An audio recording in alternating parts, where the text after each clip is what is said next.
మన ప్రభువైన యేసుక్రీస్తు వారి యొక్క పరిశుద్ధ నామంలో జీవము గల దేవుని స్వరం అనే ఈ ఆధ్యాత్మికమైనటువంటి టీవీ కార్యక్రమాన్ని వీక్షించడానికి సంసిద్ధంగా ఉన్నటువంటి క్రీస్తు యేసు శిలువ రక్త సంబంధులైన మీ అందరికీ నా హృదయపూర్వక నిండు వందనాలు తెలియపరుస్తూ ఉన్నాను. బిడ్డలారా, ఈ రాత్రి మమ్ములను మీ యొక్క కుటుంబంలోనికి ఆహ్వానించినందుకు మీకు ప్రత్యేకమైనటువంటి వందనాలు. అందరూ బాగున్నారా? క్షేమంగా ఉన్నారు కదా? మీరందరూ క్షేమంగా ఉండాలని, మీరందరూ దేవుని కృపలో ఎదగాలని, మీరందరూ కూడా ప్రభు యొక్క రెండవ రాకడ కొరకు సంసిద్ధత కలిగి ఉండాలని, ప్రభు మీ జీవితాల్లో ఎదురవుతున్నటువంటి ప్రతి ప్రతికూలతను ఆయన తొలగించాలని, ఎవరైతే బలహీనంగా ఉన్నారో వారందరూ కూడా స్వస్థత పొందుకోవాలి అని మేము నిత్యము మీ కొరకు ప్రార్థన చేస్తూ ఉన్నాం. మీకు ఏదైనా ప్రార్థన అవసరతలుంటే మాకు తెలియపరచండి, మేము మీ కొరకు భారముతో ప్రార్థన చేస్తాం. బిడ్డలారా, స్క్రీన్ మీద కనబడుతున్నటువంటి ఆ ఫోన్ నెంబర్కి మీరు ఫోన్ చేయొచ్చు. అలాగే ఈ కార్యక్రమాలు ఏదైనా మీరు స్పాన్సర్ చేయాలి, మేము కూడా సువార్త వ్యాపకంలో మా చేయి మేము కలపాలి. మరి దేవుని కృపలో మేము వెళ్ళలేం, కానీ ఇటువంటి సేవకులు సువార్తను ప్రకటిస్తూ ఉన్నారు, వారికి మేము సపోర్ట్ చేయాలని ఒకవేళ ఎవరైనా మీరు భావిస్తే కనుక మరి స్క్రీన్ మీద కనబడుతున్నటువంటి మా ఫోన్ నెంబర్స్ని మీరు సంప్రదించాలని ప్రేమతో మీకు మనవి చేస్తూ ఉన్నాను. బిడ్డలారా, ప్రార్థన చేసుకుని వాక్య సందేశంలోకి వెళ్దాం. ప్రార్థన. మహాపరిశుద్ధుడు అయిన మా ప్రియ పరలోకపు తండ్రి, మీకు వందనాలు. ఈ సమయంలోనైనా నీ ప్రియ బిడ్డలతో మీరు మాట్లాడబోతున్నటువంటి వాక్యమును బట్టి మీకు స్తోత్రాలు. నువ్వు మాట్లాడే దేవుడు నాయన, వాక్యమై ఉన్న దేవానికి స్తోత్రాలు. మీరు మాట్లాడితే మేము బ్రతుకుతాం. ఈ సమయంలో నీ బిడ్డలకి ఏ వాక్యమైతే అవసరమని మీరు తలుస్తూ ఉన్నారో నీ దాసుడిని మరి తండ్రి బలపరిచి, బలహీనమైన నన్ను నీ ఆత్మతో నింపి నీ బిడ్డలతో మీరు మాట్లాడమని, ఆ మాటలు మాకు అందరికీ ప్రయోజనకరంగా ఉండేటకు సహాయం చేసి మీరు మహిమ పొందమని ప్రార్థన చేస్తూ యేసుక్రీస్తు వారి నామంలో ఈ ప్రార్థన అడిగి వేడుకొనుచున్నాము తండ్రి, ఆమేన్. బిడ్డలారా, దేవుని యొక్క సన్నిధానంలో మనము అనేక వారాలుగా మరి బహుశ్రేష్టమైనటువంటి విషయాలు నేర్చుకుంటూ ముందుకెళ్తూ ఉన్నాం. మరి దినవృత్తాంతముల 2వ గ్రంథములో ఉన్నటువంటి 20వ అధ్యాయంలో ఉన్నటువంటి విషయాలు మనం నేర్చుకుంటూ వెళ్తూ ఉన్నాం. శత్రు ముప్పేట దాడికి భయపడినటువంటి చక్రవర్తి ఆయనే యెహోషాపాతు. యెహోషాపాతు 3 దేశాలకు సంబంధించిన రాజులు ఆయన మీదకి యుద్ధానికి వచ్చినప్పుడు ఆయన ఉపవాసముతో కనిపెట్టి ప్రార్థించాడు. యోధా ప్రజలందరూ కూడా ఉపవాసం ఉన్నారు. ఎట్లరా, ఎప్పుడైతే ఉపవాసం ఉండి కనిపెట్టి ప్రార్థన చేసి తను తాను తగ్గించుకున్నాడో, తను తాను దేవుని సహాయము కొరకు మరి దేవుని బిడ్డలారా ప్రార్థన చేసి తను తాను ఎంతగా దేవుని సముఖంలో నలిగిపోయాడో మనము ఆ వాక్యాల్లో చూడగలుగుతూ ఉంటాం.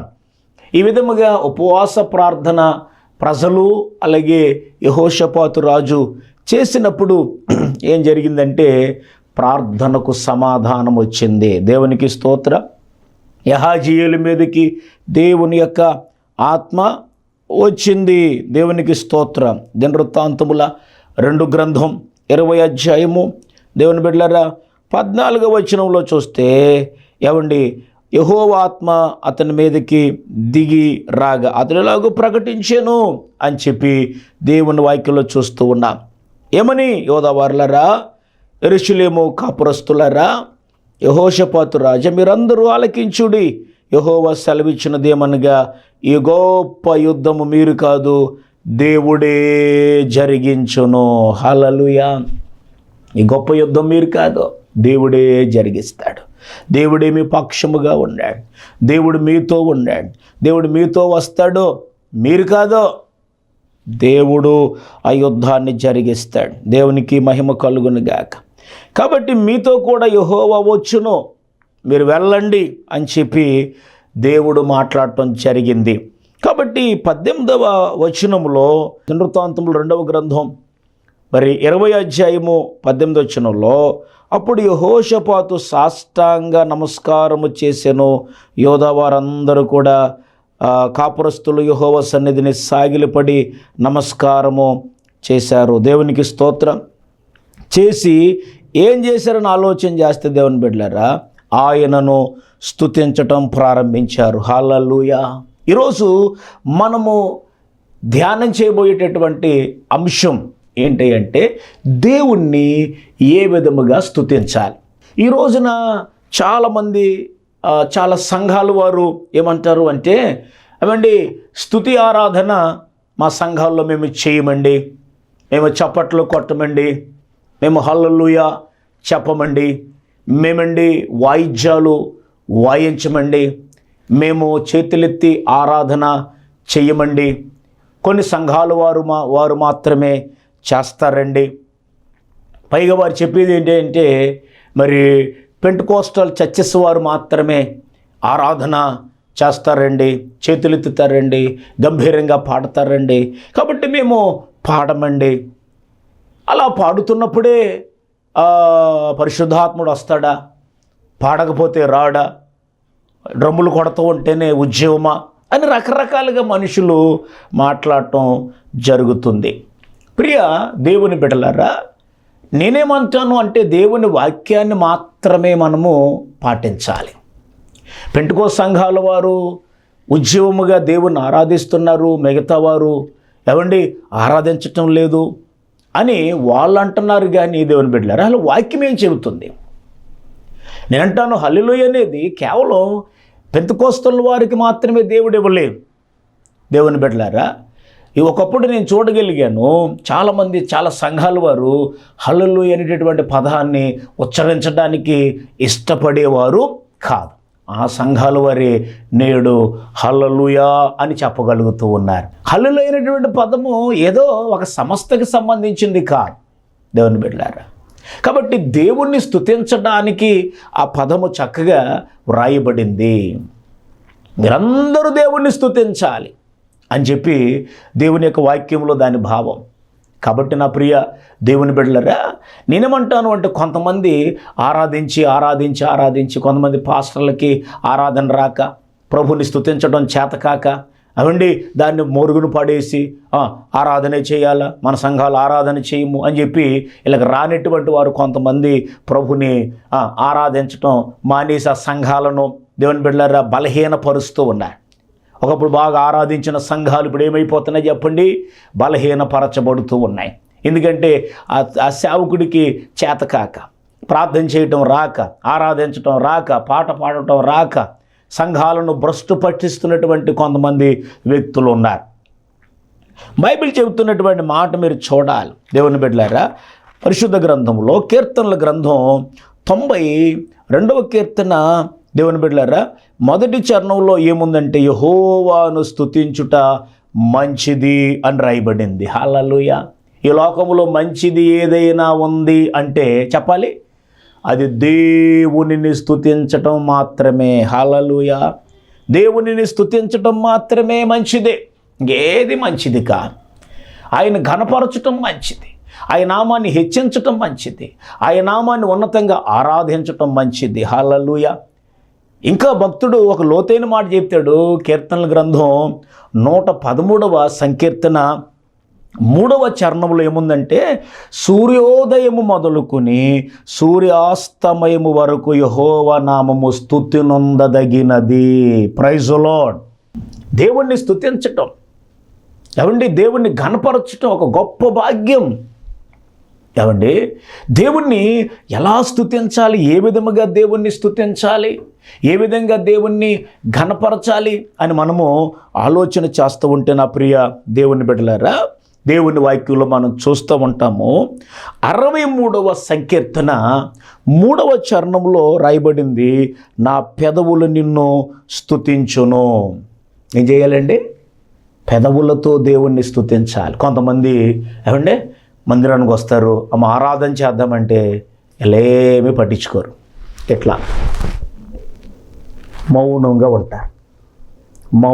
ఉంటారు, చేతులు కట్టుకుంటారు. అందరూ ఏమో చప్పళ్ళు కొడుతూ ప్రభు నామాన్ని ఆరాధన చేస్తుంటే చక్కగా చెప్పండి, ఇటు చక్కగా దావీదు వల్లే చక్కగా నాట్యం చేస్తూ చెప్పండి దేవుని బిడ్డలారా, ఓ 2 కాళ్ళు చక్కగా ఇలాగ ఇట్లా ఊపుతూ దేవుని నామాన్ని ఆరాధిస్తూ ఉంటే, దేవుని నామాన్ని ఘనపరుస్తూ ఉంటే ఇలాగే కొట్టురల్లాగా.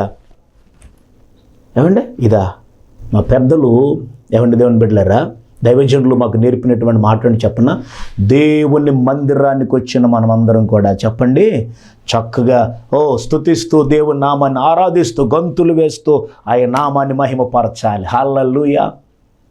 అవండి ఒక పెద్ద దైవజనుడు చెప్పినటువంటి మాటని చెప్పన, మనము చక్కగా గంతులు వేస్తూ స్ప్రింగ్ లాగా దేవుని మందిరంలో ఆయన ఆరాధించాలి. ఆరాధించడం చేత కావటం లేదు చాలామందికి, ప్రభుని స్తుతించటం చేత కావటం లేదు. పెదవులతో ఏమండి మందిరానికి వచ్చిన తర్వాత అలా మౌనముగా ఉండడానికి వీళ్ళే. ఆమోసు గ్రంథం 6వ అధ్యాయం 1వ వచనంలో ఏముంది? ఏమండి, సియోనులో నిర్విచారముగా ఉన్న వారికి శ్రమ, సోమ్రోను పర్వతముల మీద నిశ్చింతగా నివసించే వారికి శ్రమ. సియోనులో మౌనముగా ఉండకూడదు. మందిరానికి వచ్చి అలాగ మనం మౌనంగా ఉండే ఉపయోగం ఏముందే? నీ పెదవులతో దేవుని నామమును మహిమపరచాలి. హల్లెలూయా. ఇంకా పెదవులతో మాత్రమే కాదు, బైబిల్ చెబుతుంది 63వ కీర్తన సంకీర్తనలో 6వ చరణంలో, నా జీవిత కాలమంతయు నేను ఇలాగున నిన్ను స్తుతించెదను, నీ నామమును బట్టి నా చేతులెత్తెదను. హల్లెలూయా. నీ నామమును బట్టి ఏం చేయాలి? నా చేతులు ఎత్తుతాను. నేను చేతులెత్తుట సాయంకాలపు నైవేద్యము వలె నీ యొక్క దృష్టికి అంగీకారంలోగునుగాక. నేను చేతులెత్తి ఆరాధించాలి, చేతులెత్తి ప్రభుని స్తుతించాలి, చేతులెత్తి ఆయన నామాన్ని ఉన్నతంగా ఘనపరచాలి. హల్లెలూయా. ఏమండి, కేవలం అండి ఈ హల్లెలూయా చెప్పేవారు మాత్రమే చేతులెత్తుతారండి, ఈ పెంతెకోస్తోళ్ళు మాత్రమే చేతులెత్తుతారండి. ఏమండి, కాదు కాదు కాదు కాదు చేతులెత్తి ఆయన నామాన్ని స్తుతించాలి. మనం ఏమవుతుంది చెప్పండి? చేతులు ఎత్తడం అంటే సరెండర్ అవుతున్నాం. దేవా, ఇదిగో నా జీవితాన్ని నీకేం చేస్తున్నాను? సరెండర్ చేస్తున్నాను. మేము నీకు లోబడిపోతూ ఉన్నాం. మేము నిరాధారులుగా ఉన్నాం. మా చేతుల్లో ఏమీ లేదయ్యా, రిక్తులుగా ఉన్నామయ్యా. చేతులెత్తి నిన్ను స్తుతిస్తున్నామయ్యా, నిన్ను ఘనపరుస్తున్నామయ్యా, మా సహాయం నీవే అని ఆయన నామాన్ని ఘనపరచడానికి ఒక ప్రతీక. ఏమండి, నా ప్రియ దేవుని బిడ్డలారా, నేను చేతులెత్తి ఆయన నామాన్ని ఘనపరుస్తాను. దేవునికి స్తోత్ర. ఇక్కడ మీరు గమనించవలసినటువంటి విషయం ఏంటి చెప్పనా? యెహోషాపాతు రాజు ఆయన సన్నిధిని సాగిలపడ్డాడంట, సాగిలపడిపోయాడు. దేవుని సముఖంలో నా ప్రియ దేవుని బిడ్డలారా, చెప్పండి, సాగిలపడాలి. సాగిలపడి ఆయనను స్తుతించాలని చెప్పి దేవుని సేవకుడిగా నేను మీకు మనవి చేస్తూ ఉన్నా. చేతులెత్తి ఆయన నామాన్ని ఘనపరచాలి. హల్లెలూయా స్తోత్ర గీతాలతో ఆయన నామాన్ని ఆరాధించాలి. చప్పట్లు కొడుతూ సర్వజనులారా చప్పట్లు కొట్టండి అని చెప్పి దేవుని వాక్యం చెబుతుంది. జయ జయ ధ్వనులతో ఆయన సన్నిధికి రండి. చప్పట్లు కొట్టడం రాదు కొంతమందికి, పాడటం రాదు కొంతమందికి, స్తుతించడం రాదు కొంతమందికి. ఏమండి, స్తుతించటం నేర్చుకోవాలి. చెబుతాను మీకు నేను, స్తుతి ఎటువంటి గొప్పదో. కాబట్టి దేవుని ఏ విధంగా మనం స్తుతించాలి? దేవుని బిడ్డలారా, పరిశుద్ధ గ్రంథంలో మనం చూస్తాం. నిర్గమాకాండం 15వ అధ్యాయము 11వ వచనములో మనం చూస్తే, యెహోవా వేల్పులలో నీ వంటి వాడెవడు? పరిశుద్ధతను బట్టి నీవు మహనీయుడవు, స్తుతి కీర్తనను బట్టి పూజ్యుడవు, అద్భుతములు చేయవాడవు, నీ వంటి వాడు ఎవడు? హల్లెలూయా. మన దేవుడు గొప్పవాడండి, ఆశ్చర్యకరుడండి, ఉన్నతుడండి. ఆయనకి సాటి ఎవరు లేరు. వేల్పులలో నీ వంటి వాడు ఎవడు? పరిశుద్ధతను బట్టి నీవు ఎవరో చెప్పను, మహనీయుడవు. మనం ఆరాధిస్తున్నటువంటి దేవుడు మహనీయుడు. స్తుతి కీర్తనను బట్టి ఆయన పూజ్యుడు, ఆరాధనకు యోగ్యుడు, పూజార్హుడు, అద్భుతములు చేయవాడు. ఆయన లాంటి గొప్పవాడు లేడు. కాబట్టి ఆయన ఏం చేయాలి? మనము స్తుతించాలి. పూజకు అర్హుడు ఆయన, ఆరాధనకు యోగ్యుడు ఆయన. ఏమండి, అటువంటి దేవుణ్ణి మనము స్తుతించకుండా ఎలా కట్టుకునే చేతుల్లో? ఆరాధన లేదు, పలానా సంఘాలు ఆరాధన చేస్తాయి. ఏమండి, ఆరాధన చేయకూడదు. ఆరాధన డ్రమ్ కొడితేనే, ఉద్యోగంగా ఉంటేనే ఏమండి ఆరాధన, పరిశుద్ధాత్మ దిగి వస్తాడా? ఇటువంటి ఏమంటారంటే వాక్య జ్ఞానం లేకుండా కొంతమంది మాట్లాడటం. ఎందుకంటే వీళ్ళకి రాదు కొంతమందికి, వాక్యం తెలియదు కొంతమందికి. దేవుని వాక్యాన్ని చదివితే కదా దేవుని వాక్యంలో ఏముందో, దేవుడు ఏమి చేయమని చెప్పాడో, ఏమండి ఏ విధంగా దేవుని నామాన్ని స్తుతించమని చెప్పి దేవుని యొక్క వాక్యం చెబుతుందో. ఏమండి దేవుని ఎలా స్తుతించాలి అంటే పరిశుద్ధ గ్రంథంలో మరొక మాట చూపిస్తాను. ద్వితీయోపదేశ కాండము 8వ అధ్యాయం 10వ వచనం. నీవు తిని తృప్తి పొంది నీ దేవుడైన యెహోవా నీకు ఇచ్చిన దేశమును బట్టి ఆయనను స్తుతించవలెనో. హల్లెలూయా. ఆదివారం మందిరానికి వచ్చాం. ఈ వారం అంతా దేవుడు మంచి ఆహారం నీకు ఇచ్చాడు. ఈ వారం అంతా ప్రభు నిన్ను కాపాడాడు. ఏమండి ఈ వారం అంతా నీకు దేవుడు ఆరోగ్యం ఇచ్చాడు. ఏం చేయాలి? ప్రభువా, ప్రతిరోజు దేవుని స్తుతిస్తాం. ప్రత్యేకంగా సమాజంగా కూడుకుంటాం కాబట్టి, ఆయన మందిరానికి మనం వచ్చాం కాబట్టి ఏం చేయాలి? చేతులెత్తి ప్రభువా, నువ్వు నాకు ఇచ్చిన ఆరోగ్యాన్ని బట్టి నీకు వందనాలు. ఈ వారం అంతా నన్ను కాపాడినందుకు నీకు వందనాలు. ప్రభువా, మీరిచ్చిన ఆరోగ్యము, మీరిచ్చిన ఆహారం, మీరిచ్చిన వస్త్రాలు, ఇలాగేం చేయాలి చెప్పండి? ఆయన ఇచ్చాడు కనుక ఆయనను చేతులెత్తి ఆయన ఘనపరచాలి. దేవునికి స్తోత్రం. పరిశుద్ధ గ్రంథంలో నెహెమ్యా గ్రంథం 8వ అధ్యాయము 6వ వచనములో ఎజ్రా మహాదేవుడైన యెహోవాను స్తుతింపగా జనులందరూ తమ చేతులెత్తి ఆమేన్ ఆమేన్ అని పలుకుచు నేలకు ముఖములను వంచుకుని యెహోవాకు నమస్కారము చేసిరి. ఏమండి మహాదేవుడైన గొప్ప దేవుడైన వేల్పులలో ఆయనకు సముడు ఎవరి లోకంలో లేరు. అటువంటి దేవుడు మన దేవుడండి. మొత్తం నేలకు వంచి ముఖం నమస్కారం చేశారు. ప్రియ దేవుని బిడ్డలారా, కాబట్టి ఆదివారం దేవుని యొక్క మందిరానికి వెళ్తున్నటువంటి మనం లేఖనం చెబుతున్న మాట 84వ కీర్తన ఏమండి 4వ చరణంలో, నా మందిరమునందు నివసించు వారు ధన్యులు, వారు నిత్యము నిన్ను స్తుతించుదురు. ఏమండి నీ మందిరమందు నివసించువారు ధన్యులు. మందిరానికి వెళ్తున్నాం కదా, మనం ధన్యులు. వారు ఏం చేయాలంటే అండి నిత్యము నిన్ను స్తుతించాలి. Praise the lord. నిత్యము ఆయనను గణపరచాలి. గణపరుస్తున్నారా? ఏమండి సజీవులుగా ఉన్నాం కదా, ఆరోగ్యంగా ఉన్నాం కదా, మందిరానికి వచ్చాం కదా, ఆయన్ని చేతులెత్తి ఆరాధిస్తున్నావా? ఆరాధన అనగా మౌనంగా ఉండేటటువంటి కార్యం అంటారా? దేవుని సన్నిధిని కిందకి దింపేటటువంటి కార్యం. హల్లెలూయా. స్తుతి ధూపం, స్తుతి నైవేద్యం ఆయన సన్నిధికి వెళ్తుంది. దేవుని బిడ్డలారా, దేవుని కృప మన మీదకి దిగి వస్తుంది. హల్లెలూయా. నువ్వు సజీవుడివే, నువ్వు దేవుణ్ణి స్తుతించాలి. మౌనంగా ఉంటే కుదరదు. ఏమండి కీర్తనకాడు అంటాడు కదా 30వ కీర్తన 9వ చరణంలో, మన్ను నిన్ను స్తుతించున నీ సత్యమును గూర్చి అది వివరించున. మన్ను, మట్టి. ఏమండి దేవుని ఏమన్నా స్తుతించగలదా? మట్టి స్తుతించగలదా? ఆయన సత్యాన్ని వివరించగలదా?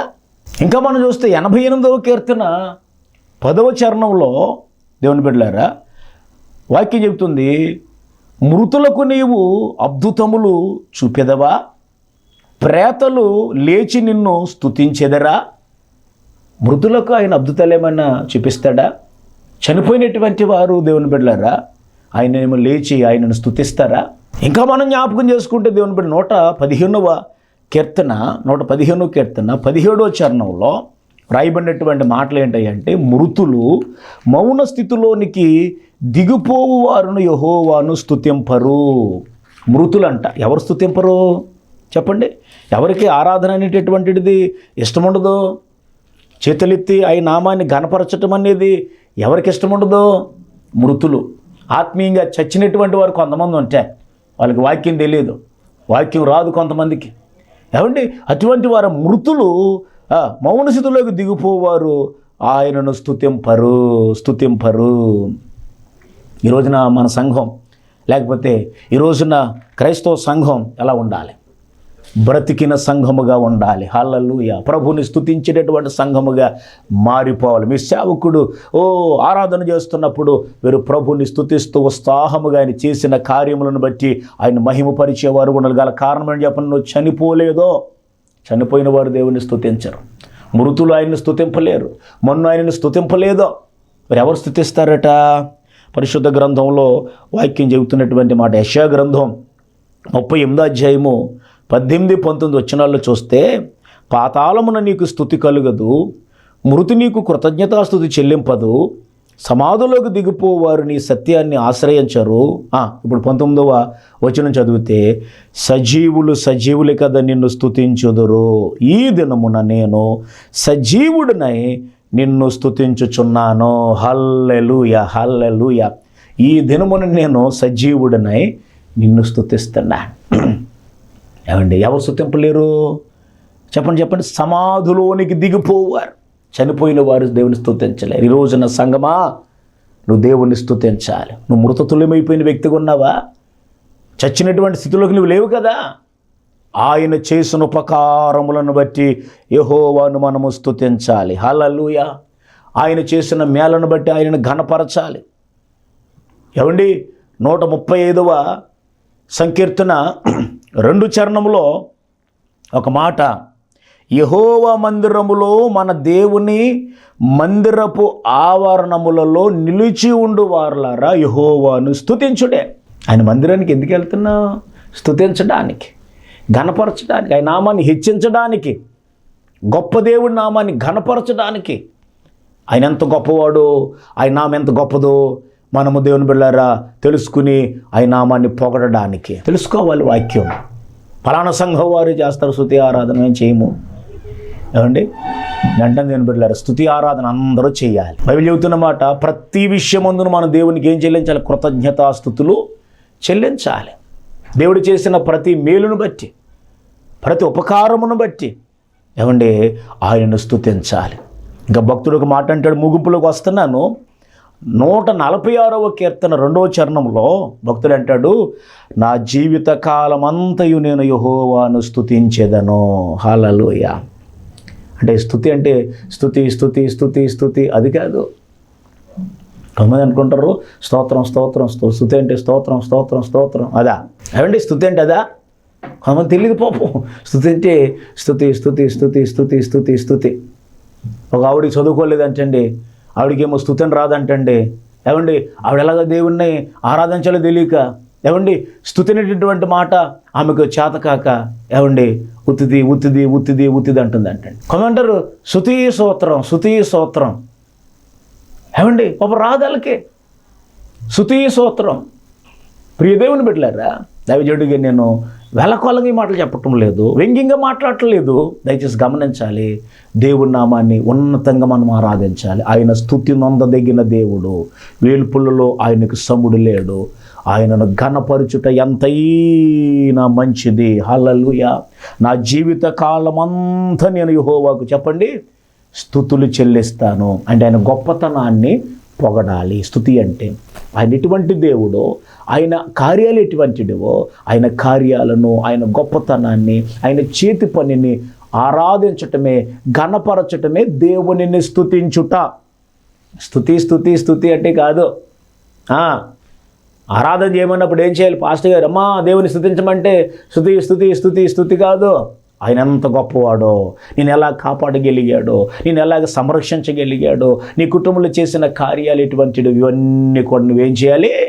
జ్ఞప్తికి తెచ్చుకుని ఆయన నామాన్ని ఘనపరచాలి. ముగింపులోకి వచ్చేసాను బిడ్డలారా. ఇప్పుడు ఒకవేళ మనం స్తుతి ఆరాధన ఇక్కడ నేర్చుకోలేదు అనుకోండి, అమ్మే మా పాస్టర్ గారు అండి స్తుతి ఆరాధన చేయడండి, మరి ఆయనకు వచ్చారు అది పక్కనట్టండి, ఆయన చేయలేదు, ఆయనకు రాదనుకోండి. ఏమంటే దేవుని బిడ్డలారా, ఒక మాట చెప్తాను మీకు నేను. ఇప్పుడు ఈ స్తుతి ఆరాధన ఇక్కడ రాలేదనుకోండి, చేయలేదనుకోండి, పరలోకం వెళ్ళిన తర్వాత ఉండేది అని చెప్పండి? స్తుతి ఆరాధనే అక్కడ ఉండేది. ఇక్కడ నేర్చుకున్నావు అనుకో, ఈజీగా దేవుని స్తుతించే అవకాశం ఉంటుంది. చేతులు గట్టుకుని మా పాస్టర్గా మాకు నేర్పలేదండి, మా పాస్టర్గా రాదండి. నేర్చుకో, సత్యాన్ని తెలుసుకో, దేవుని వాక్యం ఏంటో తెలుసుకో. సత్యానికి చెవిని దేవుని వాక్యంలో చూస్తున్నా. చనిపోయిన తర్వాత చేసేది ఏంటి చెప్పనా? ప్రభు మధ్యాకాశానికి వస్తాడు ఆయన. ఏమంటే ఆయన సంఘాన్ని తీసుకెళ్ళిపోతాడు ఆయన. దేవుని మనందరం కూడా ప్రభుని స్తుతించడానికి సంసిద్ధులుగా ఉండాలి అక్కడ. హల్లెలూయా. ప్రకటన గ్రంథం 19వ అధ్యాయం 7వ వచనంలో, ఆయనను స్తుతించుడి, గొర్రె పిల్ల వివాహ మహోత్సవం వచ్చి ఉన్నది, ఆయన భార్య తన్ను తాను సిద్ధపరుచుకొని ఉన్నది, ఆయనను స్తుతించుడి. సరే, పరలోకంలో స్తుతి ఆరాధన ఉంటుంది. స్తుతి ఆరాధన ఇక్కడే కాదు పెంటెకోస్తు సంఘాలు మాత్రమే స్తుతి ఆరాధన కాదు, ప్రతి సంఘము దేవునిని స్తుతించాలి, ఉజ్జీవముగా దేవుని ఆరాధించాలి. నేర్చుకోవాలి. మీరు ఈ వాక్యాన్ని వింటున్న దేవుని బిడ్డలారా, వీక్షిస్తున్న ప్రజలారా, స్తుతి ఆరాధన, స్తుతి చేయుట యథార్థవంతులకు శోభస్కరం. స్తుతి చెల్లించాలి మనం. అది మనకు ఒక శోభస్కరముగా, ఒక అలంకరణగా మారిపోవాలి. గొంతెత్తాలి, పాడాలి, గణపరచాలి. దావీదు వలె చక్కగా నాట్యము చేస్తూ ఆయన నామాన్ని స్తుతించాలి. ఆయన చేసిన ఉపకారములను బట్టి, ఆయన చేసిన మేలను బట్టి, ఈ ప్రకృతిని బట్టి, లేకపోతే దేవుని బిడ్డలారా ఇచ్చిన ఆరోగ్యమును బట్టి, ఆయన చేసిన కార్యములను బట్టి, అనేటువంటి పరిశుద్ధుడో, అనేటువంటి గొప్ప కార్యములు చేయగలిగినటువంటి దేవుడో, ఆయన మహత్యం ఎటువంటిదో, అనేటువంటి పూజ్యుడో, ఈ విధంగా ఆయన ఏం చేయాలి చెప్పండి? మహిమపరచాలి. దేవునికి స్తోత్రం. దేవుని బిడ్డలారా, కాబట్టి మరి బైబిల్లో మనం చూస్తూ ఉంటాం కదండి, ఏ విధముగా స్తుతించాలో మనం నేర్చుకున్నాం ఇప్పుడు. ఏమండి, ఈ విధంగా స్తుతించాలి చెప్పండి దేవుని బిడ్డలారంటే, చేతులెత్తి స్తుతించాలి, సాగిలు పడాలి, భయభక్తులతో స్తుతించాలి, పూర్ణ హృదయముతో పూర్ణాత్మతో దేవుని స్తుతించాలి. ఏమండి, తర్వాత దేవుడు మనకిచ్చిన ప్రతి ఈవుని బట్టి దేవుని స్తుతించాలి. ఇంకా పెదవులతో దేవుని స్తుతించాలి, చేతులెత్తి దేవుని స్తుతించాలి. ఎవరిని మనం చూస్తే ఈ లోకంలో ఆయన మందిరానికి వచ్చిన మనం అందరం కూడా ఆయనను స్తుతించాలి. దేవునికి స్తోత్రం. ఇంకేం చెప్పండి? సూర్యోదయం మొదలుకొని సూర్యాస్తమయం వరకు ఆయన నామము స్తుతినందదగినది. జీవితకాలం ఆయన స్తుతించాలి. చెప్పండి, చివరిగా పరలోకంలో మనం చేసేది ఏం చెప్పిన? స్తుతి ఆరాధన. కాబట్టి ఈ విధముగా దేవుణ్ణి స్తుతించాలి. ఇక నేర్చుకోండి, సంఘంలో ఆయన నామాన్ని గణపరచండి, ఆయన నామాన్ని హెచ్చించండి.